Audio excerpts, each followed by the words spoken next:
What's up, everybody? Paul Glasgow here, Legally on America. You guys know the drill. Let me roll over here and catch the live stream where you guys are coming into it. And we'll get rolling here shortly as you guys come rolling into the room. I see a couple of you coming in here now. So let's see here. Pull up the live feed so I can view you guys' comments. Drinking a cold beer, if you got one, or if you have access. Drinking a cold beer, if you got one, or if you have access to one and you're not drinking, you're not driving, go grab you one. The first sips of that one. And as always, I will greet you guys as you come into the room for a couple of minutes. Richard Portella, how's it going? Tennessee Patriots, Zach Briggs, Ralph McDaniel. Ralph says he missed last week, but back from Davenport. Welcome back, Ralph. Jeremy Hancock, Sarasota Shaners, Ashley LeCompte. Let's see. Oh, Jeremy. Let's see. Oh, Jeremy, longtime watcher, first chatter. Welcome to the room. Willie Dick, Todd Judd, Roger Kaiser, Ryan Westall. I guess that's Ori Lapin, I suppose. Mel Solis. What's going on? Buck Berthod, or I'm sorry, I probably, probably mispronounced your name. I apologize. OBX Guy 1. Welcome in the room, guys. I know that we're going to have quite a few people rolling in here, so I'm going to try to be patient as everyone kind of comes on in the room here. So I will give it a second as everybody comes in. With that being said, I'll kind of greet everybody to a day after Thanksgiving. I hope everybody's doing good. Hope you guys ate plenty yesterday. I munched on, didn't buy any food today. All I ate was leftovers today.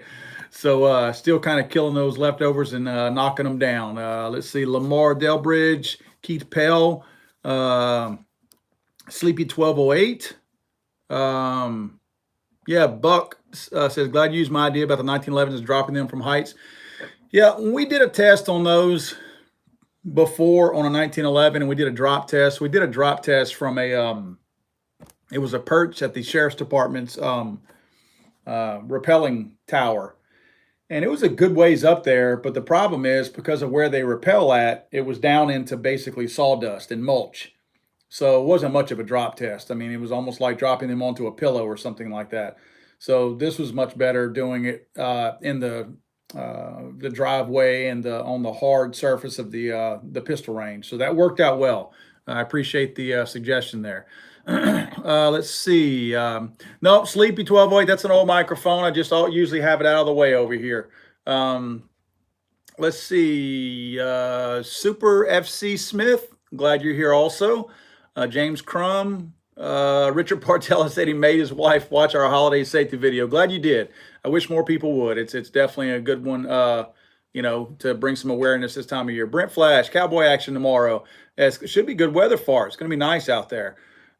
Huge ass. Hey, how's it going? Neil Melendez, happy Thanksgiving to you as well. Vash Matrix, happy Thanksgiving to you. Again, I hope everybody had a really good, safe Thanksgiving. I hope if you had to go out into the mess today for Black Friday, I hope it wasn't too bad, because I took the back way to get to some Black Friday stuff, events that I planned on going to, and stayed away from all the crazy stuff. I don't like to.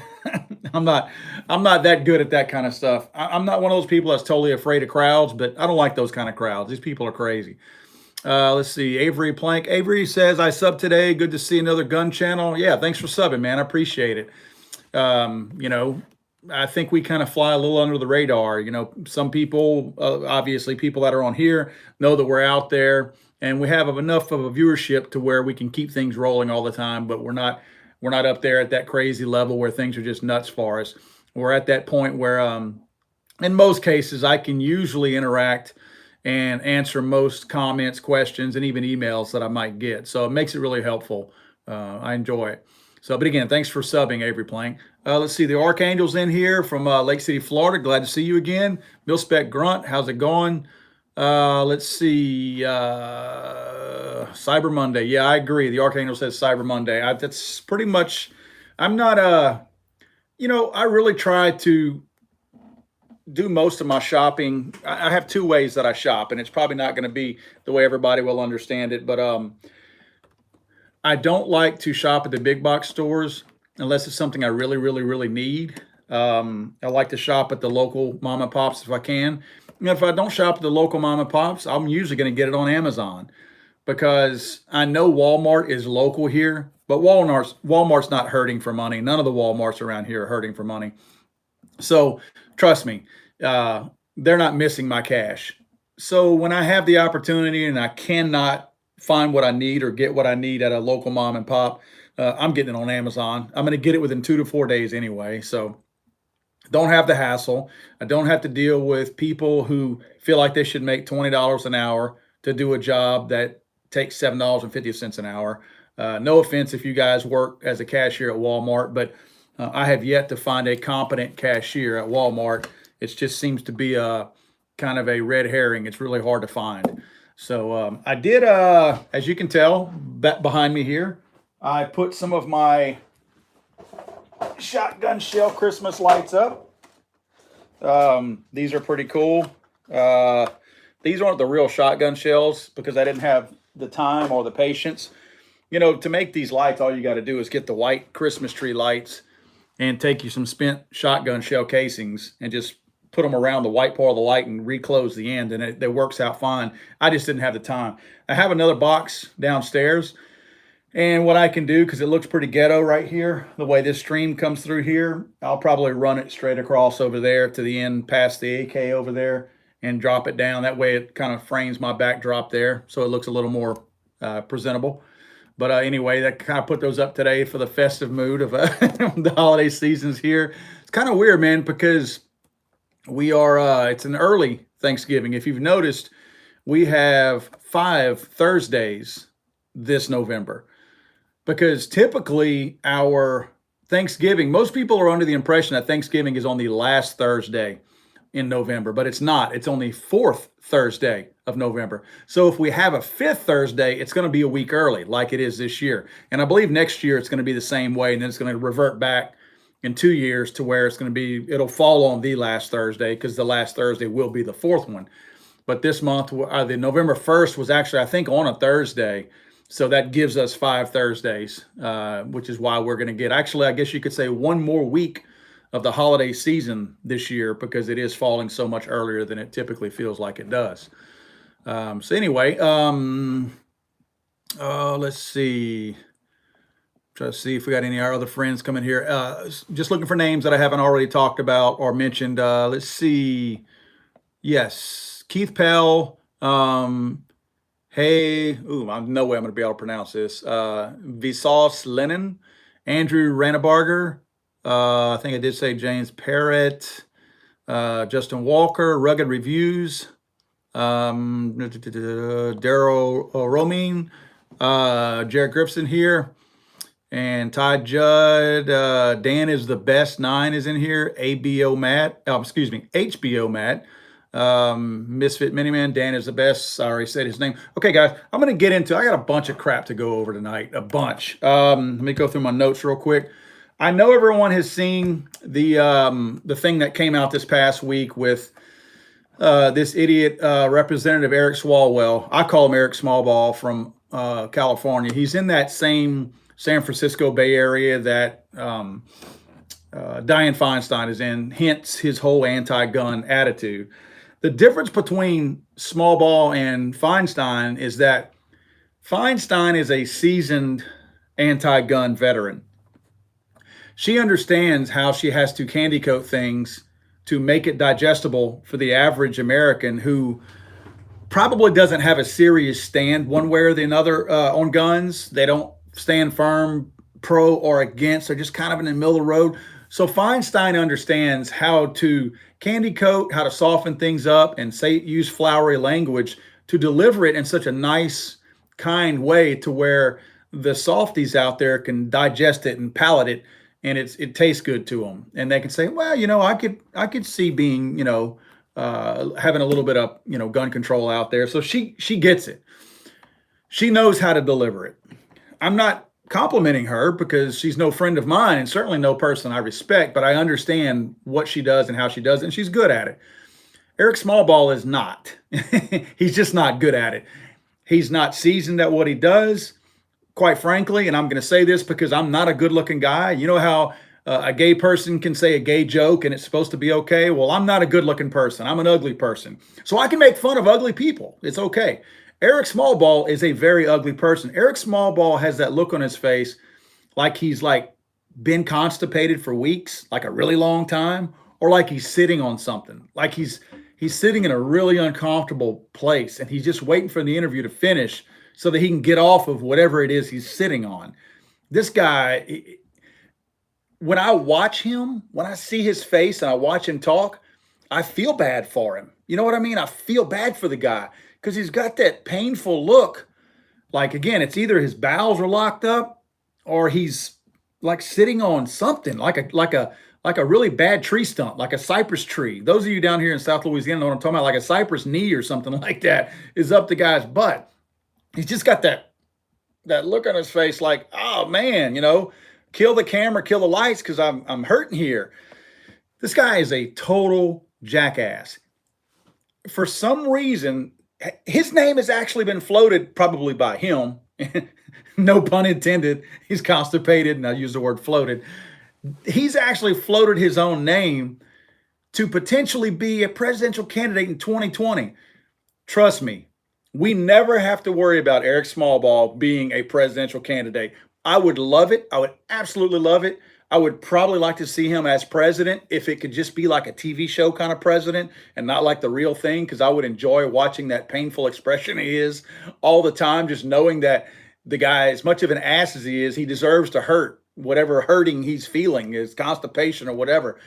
So, but this guy, he wants to be president.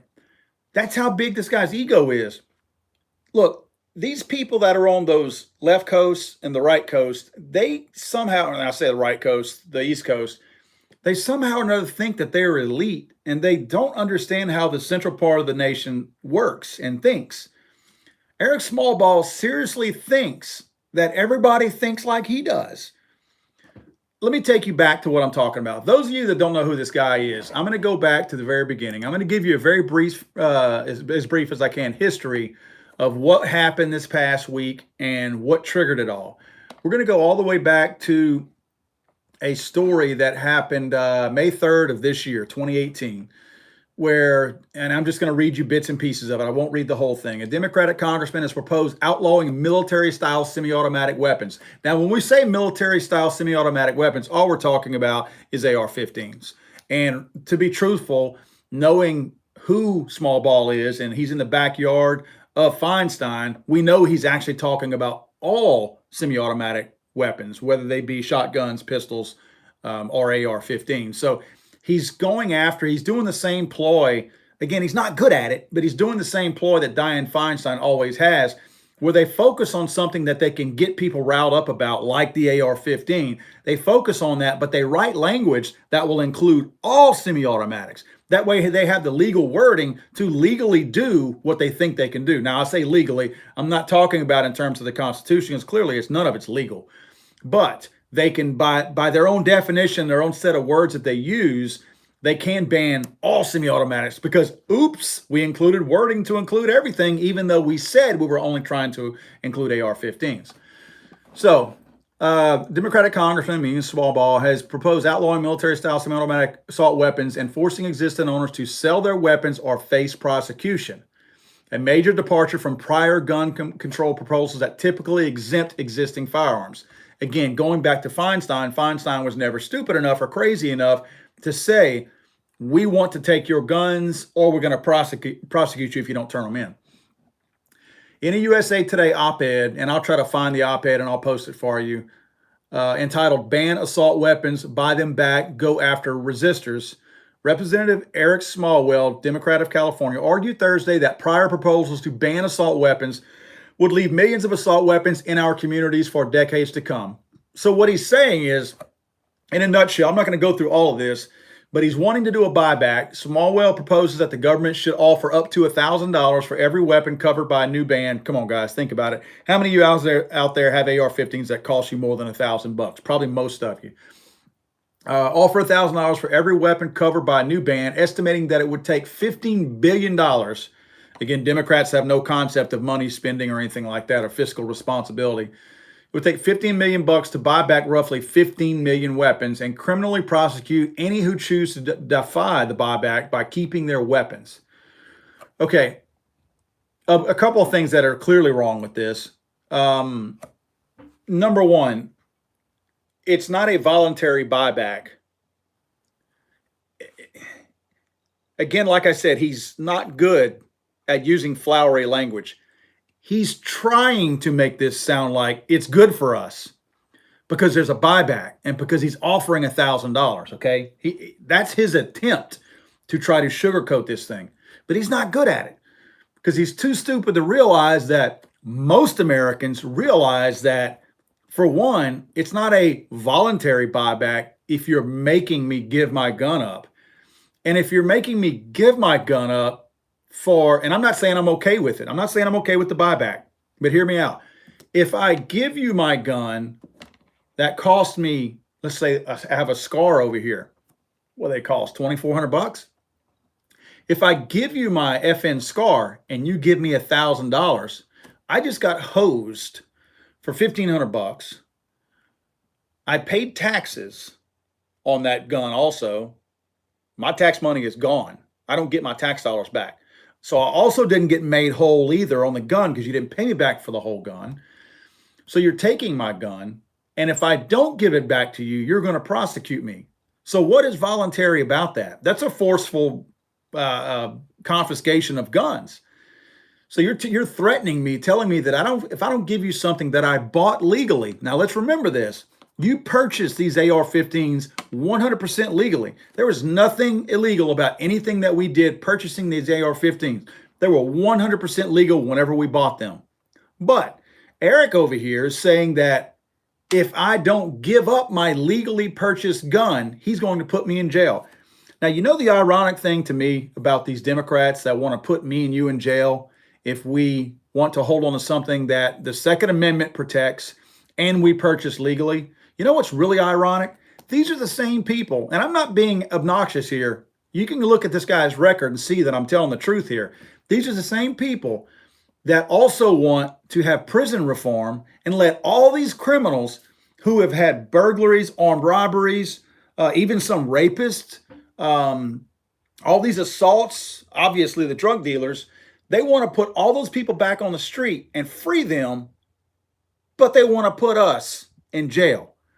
Us who did nothing more than purchase something legally whenever it was legal with legally obtained money that we worked for, and we paid taxes on those items. Now they want to take those items from us, underpay us for them, and put us in jail for not giving them back to them. The irony of this is just incredible to me. Now, that's the beginning of the story. Smallball has been doing this kind of crap for a long time. He's been running his mouth. I've had Twitter wars with him. If you don't like cuss words, don't go follow my Twitter feed because you won't like it. But I attack these people. I go out there and I call them out. I'll cuss at them, swear at them. I don't care. Smallball has had words with me on Twitter before. In fact, I'm not blocked by him. I don't know why I'm not blocked. I guess because if he blocked me, I would make a big deal out of it. And he doesn't want me to get any kind of fame off of him blocking me. So the way this started is somebody, let's see, where is it? John Cardillo. I don't know who John is, but he's got a blue check mark next to his name, so he must be somebody. John Cardillo says in his tweet, he's got the article of Smallball calling for gun confiscation.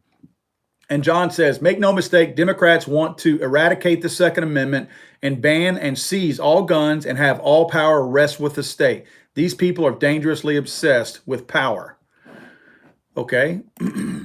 Now, in response to that, a guy named Joe Biggs. Joe Biggs is kind of I don't know, he's an Army veteran. I don't know what he does for a living, but I follow him. He's a vet. Joe Biggs, he retweeted John Cardillo's comment that I just read to you on Twitter. And he says, basically, Representative Swalwell, and he tagged Swalwell. So Swalwell's reading this comment. He says, so basically Swalwell wants a war because that's what you would get. You're out of your fucking mind if you think I'll give up my rights and give the government all the power. Well, Swalwell didn't like that. Swalwell saw that And he responded, and it would be a short war, my friend. The government has nukes, too many of them, but they're legit. I'm sure if we talked, we could find common ground to protect our families and communities. Well, that started a Twitter storm, because after that, people had their way with Swalwell. And then the guy tried to back it up. You know, one other post, whenever somebody said, and I think, let me see real quick, was Joe Biggs responded to him. Joe Biggs said, so our government would nuke its own country in order to take guns? Wow. And of course, by then, the pro-gun community and really libertarians and people in general who are constitutionalists and, you know, obey the law, follow the law, and think the Constitution protects us from people like Swalwell, they just pounced on this guy. I mean, Smallball had a really hard time. There was he thought he was saying something really cool that his stupid, ignorant followers were going to think, oh, that's so cool. Eric's such a badass. But everybody piled on him and let him realize that he was stupid, put his foot in his mouth, and he realized what Dianne Feinstein realized many years ago, that you can't say these kinds of things. Just because you think them, you cannot say them. Kind of like Trump says things that he shouldn't say, even though he's thinking the right thing and he shouldn't say it. That's what Smallwell did. So he backs it up. He tries to back it up and act like, I think one of the things he said was, he made the comment. Now I'm not going to be able to find his comment, but basically he tried to back it up by saying, stop being so dramatic or something. You know, I was being sarcastic. And then he, like a victim, this is where, if you ever wonder if you're dealing with somebody, if you don't know that they're a liberal or a bleeding heart Democrat, if you don't know that whenever you start the conversation, this is how you find out what they're made of.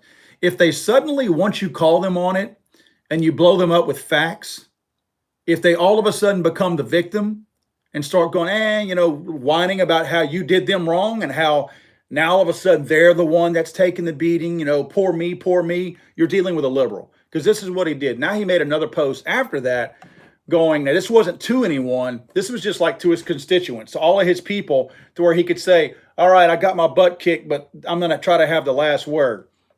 He goes, America's gun debate in one thread. 1, I propose a buyback of assault weapons. 2, gun owner says he'll go to war with the USA if that happens. 3, I sarcastically point out USA isn't losing to his assault weapon. It's not the 18th century. 4, I'm called a tyrant. 5, zero progress. So it's because somebody called him on his threat against legal, honest, law-abiding gun owners that suddenly he feels like he's a victim because he got called out and he got called a tyrant, which he is. And he's saying now, we're not making any progress because now y'all took something out of context that I said, and I only said it sarcastically. I didn't mean it. Look, let me tell you something. A guy like Eric Smallball, the Constitution and specifically the Second Amendment were written for people like him. It's people like him that were in England trying to get us to give all of our weapons back, then trying to bully us and not allow us to have weapons to protect ourselves, that the Constitution and the Second Amendment were written for. Eric Smallwell is most like a descendant of King whoever, King Edward or King George or whoever it was at the time. Tells you that I don't know my American Revolution history very well. But I mean, this is the guy. Smallwell is the poster child of exactly why the Constitution was written. It's to protect us from people like him. Now, look, I know that he wasn't threatening.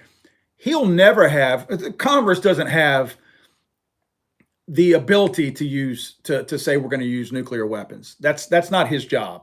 He may think it is, because believe me, most of these Democrats and Republicans too do not know how Congress works. He might think that he has that power. He might think that Congress somehow or another wields that power that they can say, all right, let's go drop a bomb here.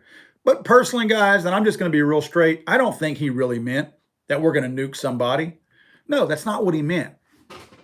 He was saying it because he knows it would never come to that. But what he meant was the government is stronger than its citizenry. That's what he meant. Again, I don't think he was truly threatening honest, law-abiding gun owners. I'm giving the guy somewhat of a pass here. I do not believe he was threatening us. He was making it very clear that we, meaning them, the government, that they still, no matter what and how many AR-15s and firepower that we have, he was trying to say we could still win every time and we will win every time because our guns are bigger than your guns. That's what he was saying. He was trying to remind the American people that, yeah, you can have your little constitution, but it doesn't mean anything because we'll always win at the government level. That's what he was saying. That's exactly what the guy was saying. He was bragging, he was boasting that the people in Washington, D.C. have more power than the entire United States. Tell me I'm wrong. I'm absolutely right.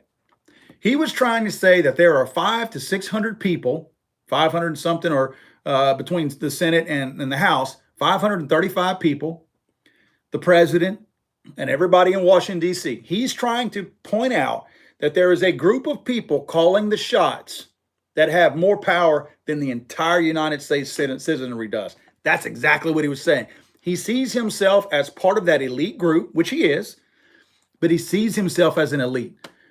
It's very dangerous when our elected politicians start to recognize themselves as the powerful people, as more powerful than the people. Don't you agree? I think that's very, very dangerous. I understand that some of them might think that in their minds, but boy, to come right out and say it, that our select few, our hundreds of people can call the shots for hundreds of millions of people because we are Congress. We are Washington, D.C. That is a scary situation. But that's how they all think, guys. That's why I'm not pro-politician in any kind of way. Yes, I vote conservative, which is usually voting Republican, but I have no use for any of them because most of them, I think in their minds, think like this guy does. Again, they're just not stupid enough to say it out loud like this clown is. That's what we're dealing with the Second Amendment. Anybody that says we're not coming for your guns, do not believe it. This guy is talking about it out loud. You know, one thing that you didn't hear? Let me tell you something. All these Democrats that you hear, including the supposedly pro-gun Joe Manchin, all these pro-gun Democrats that say, we don't want to take your guns, how many of them have come out saying Eric Swalwell is not right and that this is unconstitutional? How many of them? If none of these other ones want to take your guns, so to speak, they all say, we don't want to take your guns. How come none of them have come out and said, Representative Swalwell does not represent my thoughts. I don't agree with him. We don't want to take your guns. Not one has done it. Not one has done it. If somebody in my little group says or does something really stupid, I'm calling them out. I'm going to call them out, and I'm going to call them out publicly and let everyone know that I don't stand with this guy. He doesn't share my beliefs, and I don't share his. But nobody's doing that. Why do you think that is? It's not because anyone is scared of Eric Swalwell, because the guy is a small-time idiot from California. He's never going to be president. He's never going to be anything more than what he is now. I'm sure he'll run for Senate at some point, because that's what they always do after they're in the House for a little while. But the guy doesn't have any stroke. So it's not because anybody's scared of him. You know, Dianne Feinstein and Nancy Pelosi, when they say something, the Democrats are too scared of them to say anything because they have a lot of power. No one's calling out Eric Swalwell, not because they're scared of him, because they believe him. They go along with him. They follow his belief system. That's what's scary, y'all. I mean, I hear time and time again, oh, we're not trying to take y'all's guns. Yes, you are. You absolutely are. You're wanting to underpay me for my guns. Look, if there is a mandatory buyback, I will be deleting every social media post that you have ever seen me post. You see all these guns behind me? These videos will not exist anymore. I will delete every single video I have. And I mean, they're going to have to find a way to get into my house. I'm not giving them my guns, guys. I mean, I'm not telling you I'm going to go down in a hell of gunfire. You know, I have a family. I'm not surrendering my guns. You know, to that point, let me see. I had some numbers here I wanted to show you guys. Where is it? Let's see. Okay. Here's some historical numbers I want you guys to listen to. Now, you guys probably understand how the state of New York is, all right? You've got all those millions of people, what is it, 6 million people in New York City that control the whole state. Most of that state is conservative. I know people from there. I work directly with some people from upstate New York, up in the Rochester area. So I know people who are very conservative. Now, I'm not saying it's as conservative as Louisiana. Believe me, there's plenty of liberals up there that are not just in New York City. But if you took New York City out of the whole equation, New York would be a red, blue, red, blue, red, blue state. In fact, it would definitely have a conservative governor right now. There's no doubt. Cuomo wouldn't stand a chance if you took New York City out. But New York City's there, so, we got to play along. But remember, New York City has the SAFE Act, or New York State has the SAFE Act. Let me read you some interesting stats here. In the year and a half following implementation of the New York SAFE Act in early 2014, 23,847 people registered 44,448 guns. Estimates of the number of firearms in the state subject to registration were 1 to 1.2 million. So let me rephrase this. Only 44,000 guns were registered, according to the New York SAFE Act. 44,000 were registered, and 1 to 1.2 million exist. So even people in New York are saying, I'm not turning my guns in. I'm not registering my stuff. Now, to go along with that, let's see. Remember, the SAFE Act includes magazine capacity and things like that, assault weapons. Let's see. Gun control advocates didn't have any better luck that year in Connecticut, despite estimates that the Nutmeg State residents owned several 100,000 firearms and 2.4 million magazines subject to the new registration requirements. Owners registered a mere 50,000 firearms and 38,000 magazines. Now, let me back that up a second. There were several 100,000 firearms, and they only registered 50,000. There were 2.4 million magazines, and they registered 38,000. 38,000 of 2.4 million. So even people in these liberal states of Connecticut and New York are not following the law like this. How do they ever intend to enforce these kinds of things? This is something that I have spoken to local law enforcement, and I'm not going to say which one it was, but a high-ranking law enforcement person once told me, when I mentioned to him during the Barack Obama administration, I made the comment to him about magazines. And at the time, there was the buzz going around. I think it was shortly thereafter of the Sandy Hook shooting in 2012.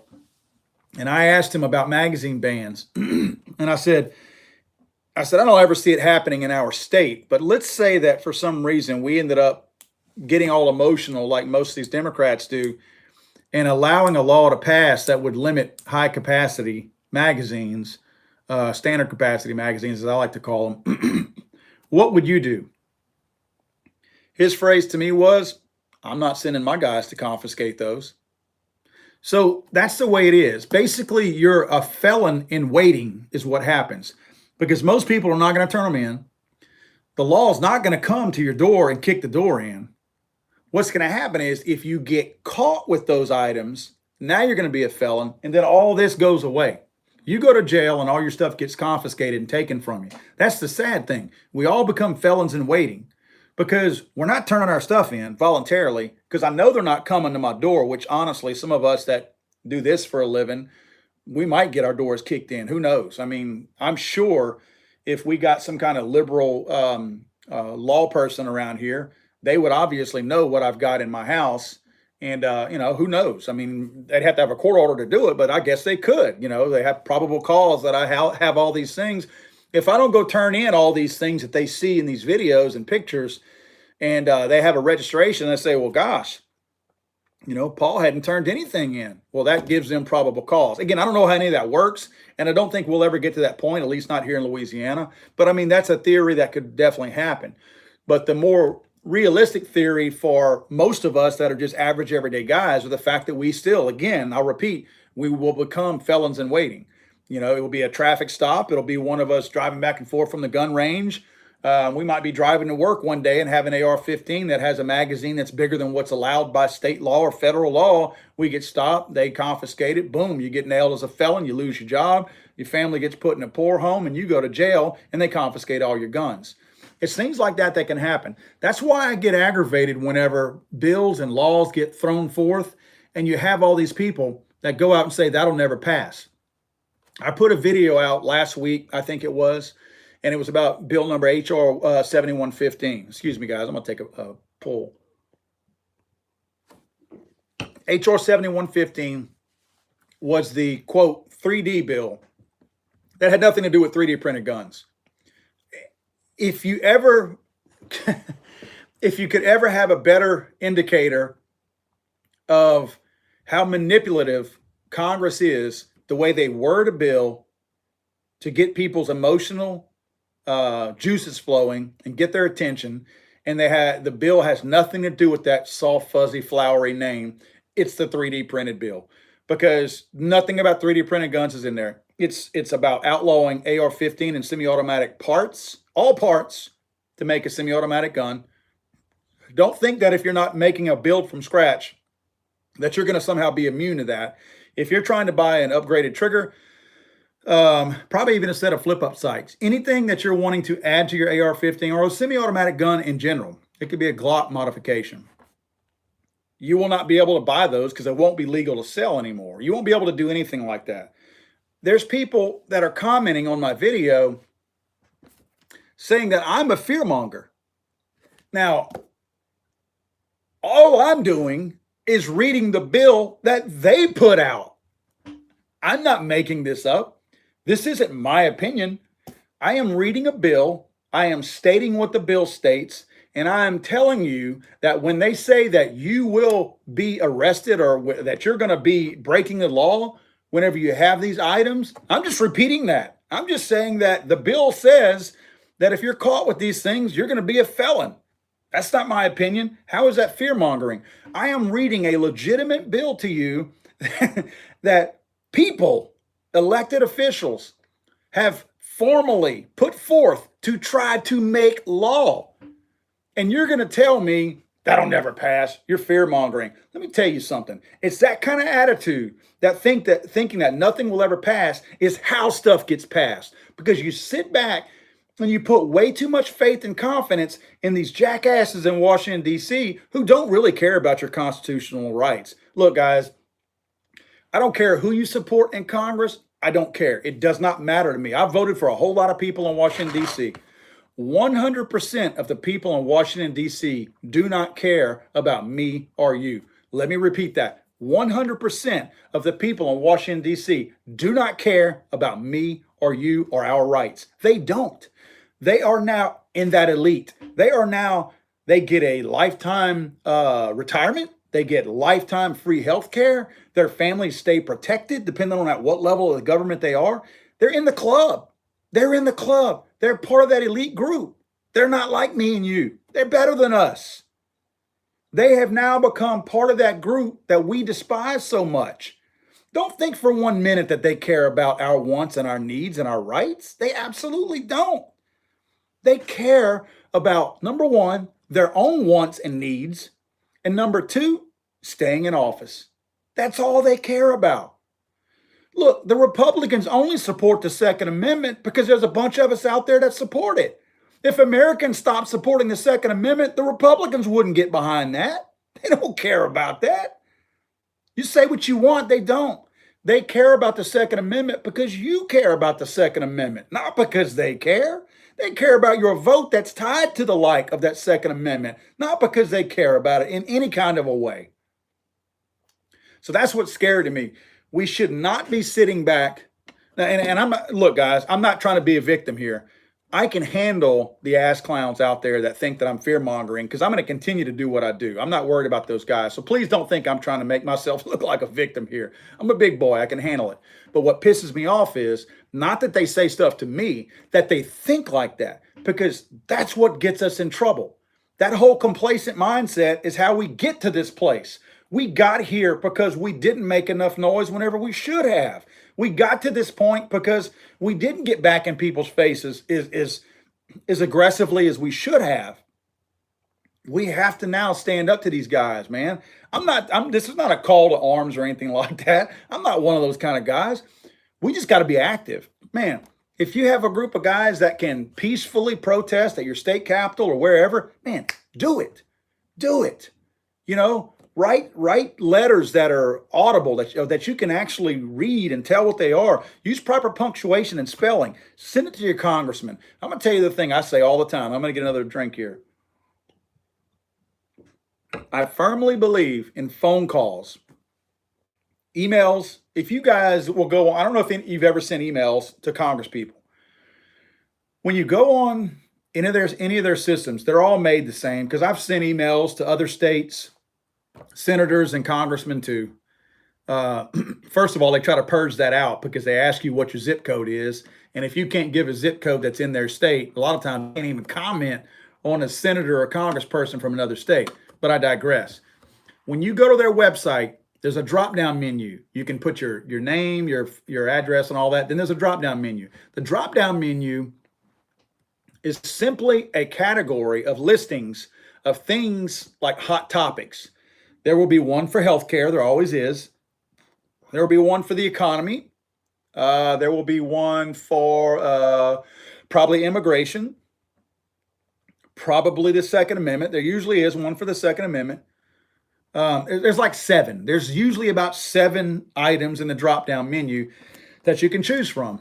Now, after that, you can actually elaborate and write what you want. They don't read what you write. They don't read what you write. The interns don't read what you write. The person who got voted into office never sees what you write. Maybe if you were threatening them personally, they would see that. But I'm not advocating that. I'm just saying that's probably the only ones they would ever read. They don't read the average everyday ones. It's an intern that gets that. So if I choose in the drop-down menu the Second Amendment, it doesn't matter if I write 50 pages of text to that congressman. All he sees is that I have a concern about the Second Amendment. So they click one button and they send me their form letter in response to me. Hi, in bold letters, Paul Glasgow. Thank you for your concern and your letter to me.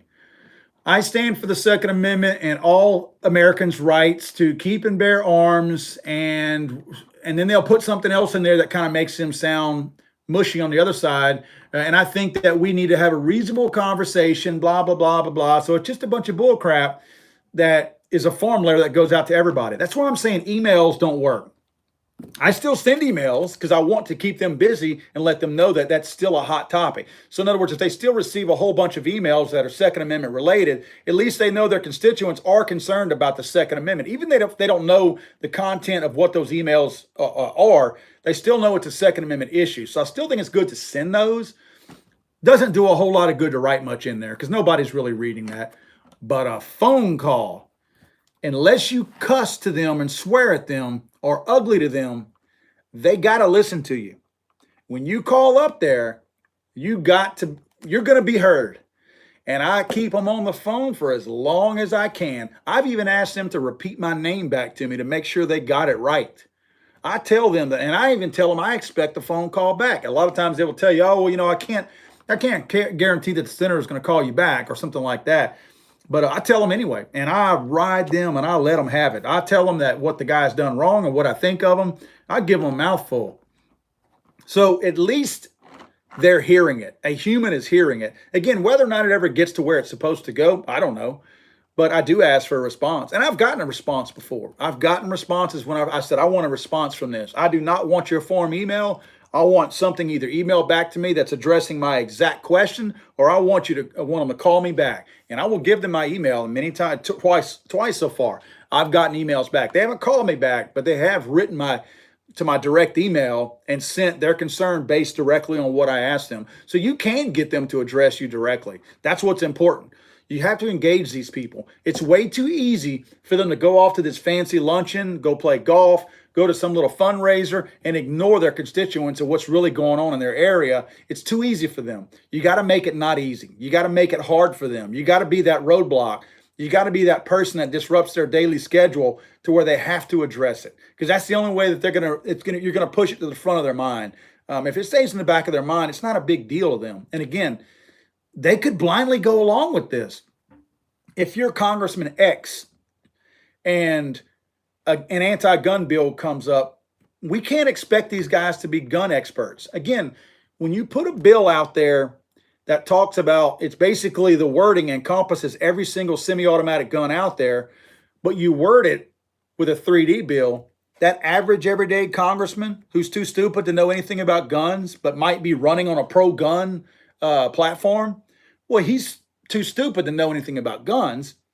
So he sees 3D printed guns and he'll ask one of his interns, hey, how does our area feel about 3D printed guns? Oh, they don't care one way or the other. They could care less if you outlaw 3D printed guns. Okay, so when this bill comes up, they vote for it. They support it. Because this thing was worded, it's not just worded to trick us, it's worded to trick the dummies in Congress also. They know that these people are lazy and stupid, and most of them are not going to research what these bills truly are. Hell, we know they don't read half the bills anyway. So they're told what's in the bills, and then they vote accordingly. We got to remind them what's in these bills and that we're not okay with these bills. Okay, let me move on to, and I'll keep you guys updated on HR 7115 as it goes along. Nothing else has been done on it as of yet. Let's see here.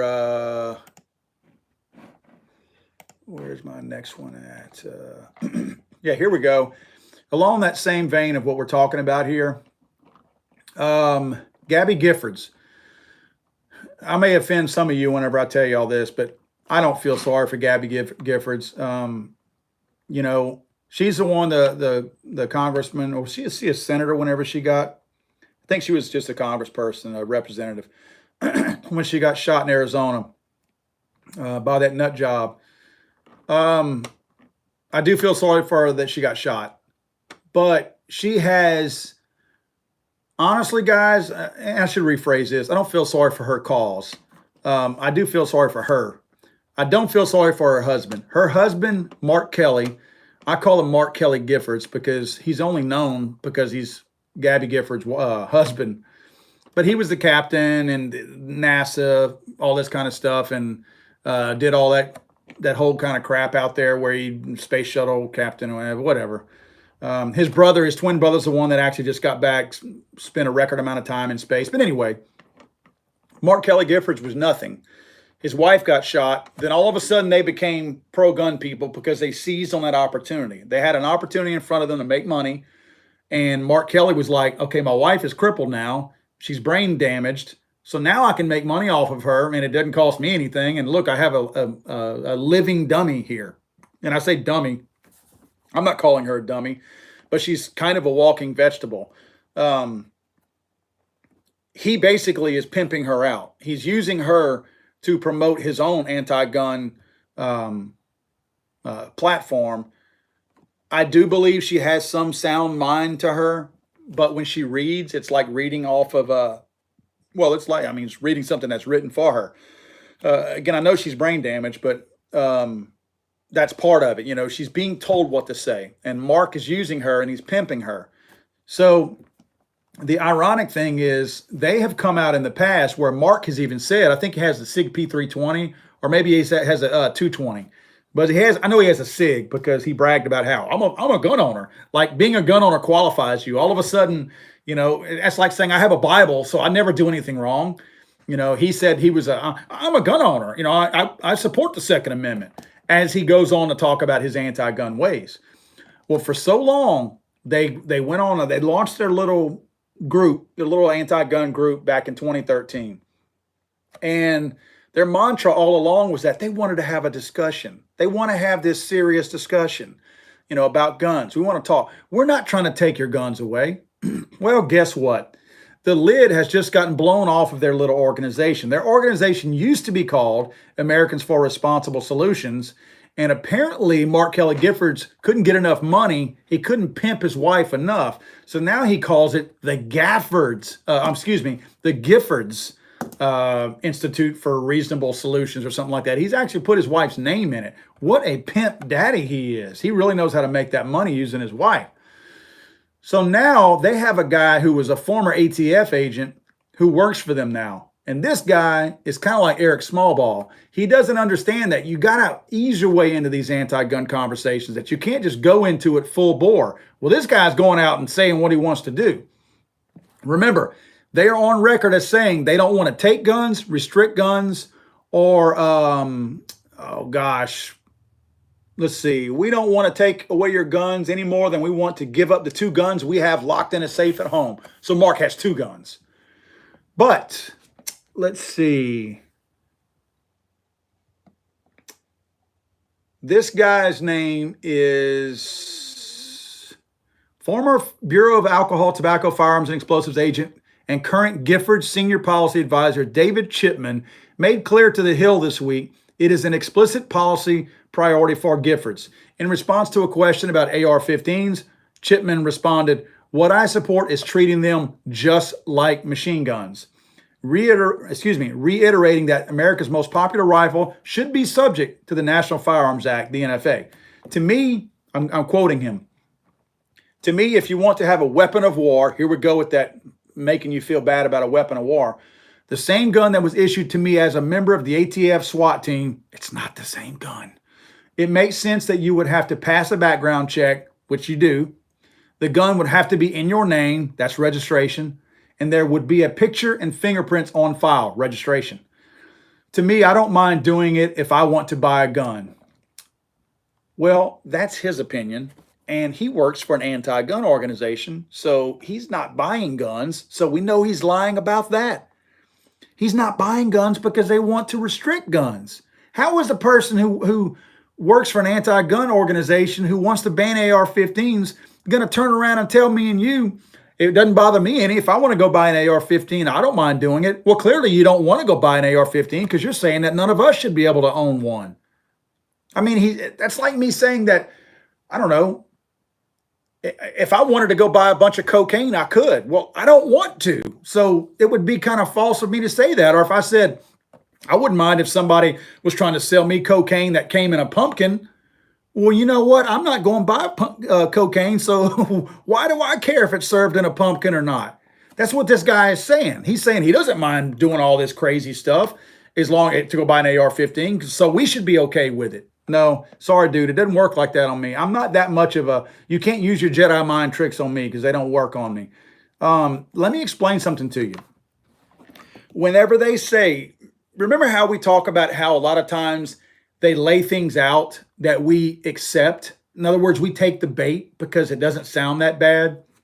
Okay, let's back up a minute and look at the National Firearms Act, okay, as it relates to machine guns.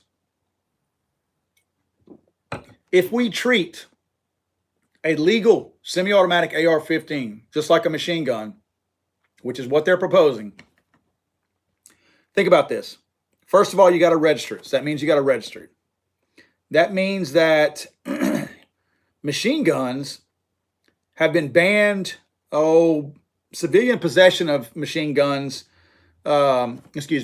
newly manufactured machine guns have been banned since May of 1986.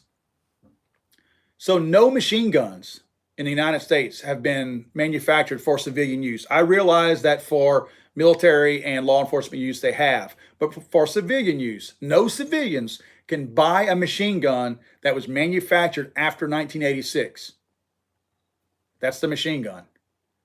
If we apply the same rules to semi-automatic AR-15s that we do to machine guns, what does that do? The same exact rule. That means no semi-automatic rifles, AR-15s, manufactured after 1986 can be owned for civilian use. Now, you might be thinking, oh, well, they would probably grandfather that. Really? So you pass the law. The NFA says what it says. I wrote it down, May 19th of 1986.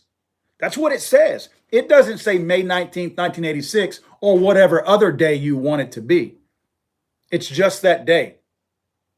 So if we treat every single semi-automatic that's out there today and going forward like we do machine guns, like they're proposing, what happens? All those AR-15s get thrown in that same category. And let's just say that Congress somehow is nice and lets us have our AR-15s made from that day, but going forward.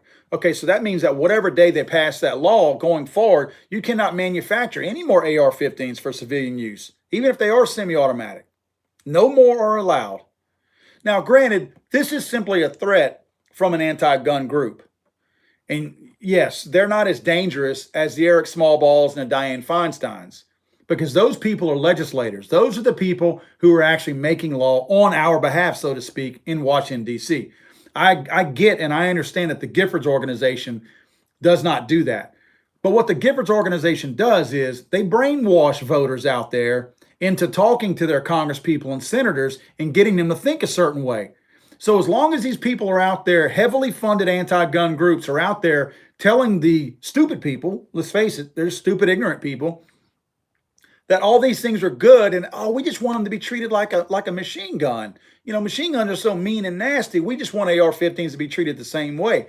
They get public support behind these things, and that's how these things get passed into law. So while these people, like the Giffords organization, may not be dangerous because they're not actually making law, they're very well funded. They're big-time lobbying groups. Everybody dogs the NRA about being a funding lobbying group that's funding a whole lot of people in Washington, D.C. Bloomberg and all these other anti-gun groups do the exact same thing. They funnel a lot of money into a lot of pockets in Washington, D.C., and they buy votes accordingly. That's what's scary. That is scary to me, and that's the kind of stuff right there that we got to be fighting against. I took a stat here.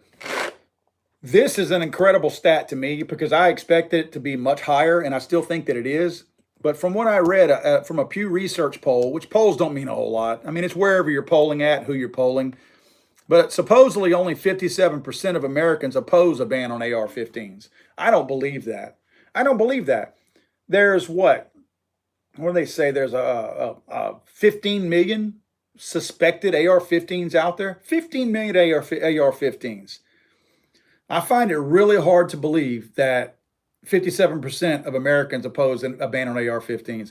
It's got to be higher than that. It really has to be higher than that. If it's only 57%, that's very disheartening to me to realize that the American public will that easily give up a freedom that they currently have. Why would you give up a freedom that you have?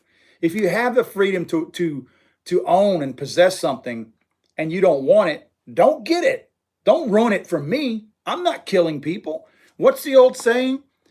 If gun ownership made people want to murder people, then everybody would be dead right now because there's so many of us. You know, there's 300 and something million guns out there. If guns made people want to murder people, there would be a lot of dead people in this world. But we are not the problem. We're just not the problem. So, guys, that's my spill on all this. I know it's only two things that I went over today.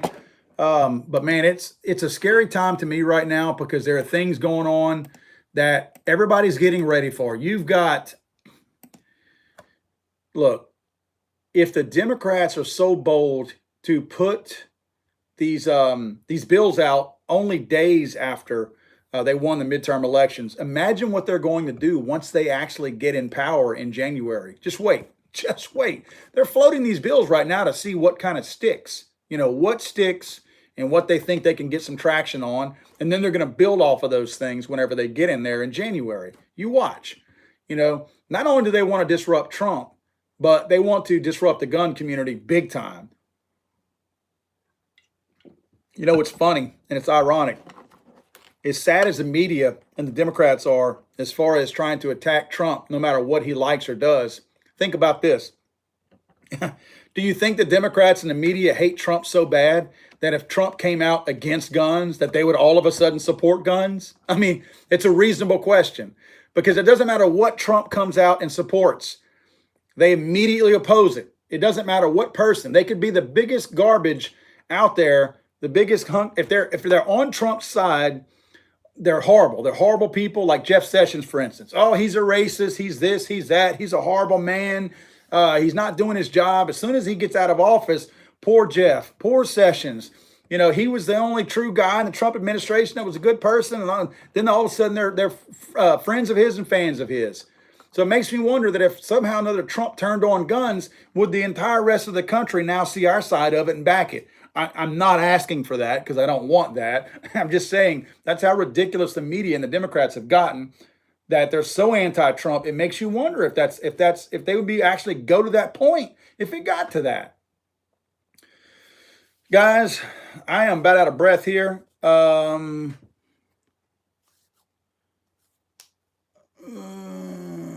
see. I'm just looking at y'all stuff real quick. All right, guys, I'm going to buzz out of here for a minute because I have actually some work downstairs to do because I'm trying to get some videos out for this weekend. I'm hopefully that you guys, I'm hoping you had a good Thanksgiving yesterday. Hope you guys still have a long weekend that you can have a little bit of fun this week. I definitely want to make sure that we're thinking about all this stuff, guys. I mean, hopefully you guys had some really good conversations around the Thanksgiving table. Look, I'm one of those kind of guys. If it needs to be talked about around the table, talk about it. You know, they say no politics around the table. Bull crap. That's how you get idiots out there that follow the wrong way. I look at it this way. If a family member is anti-gun, wanting to take my constitutional rights away, that's not a very good family member. And I mean that. If they're actively trying to strip me of my constitutional rights, I'm not cool with that. So I do think conversations should be had around Thanksgiving time and around the holidays and all that. When you're around family and friends, I say you should have those kind of conversations. I think they're very important to have. So, all right, guys, I'm going to get out of here. Jarrett's on here. I saw Jarrett earlier. Jarrett, thanks for your help today earlier. I went by his place, Action Arms, and picked up a little something over there. So thank you for your help. And, you know, enjoy the rest of your Black Friday, guys. I'm going to probably drink me one or two more of these and then go lay down with my little boy and put him to sleep. So, guys, have a good evening. I'm going to cut out of here. I'm going to kill this feed real quick and really enjoy hanging out with you guys and hope you guys have a very safe weekend.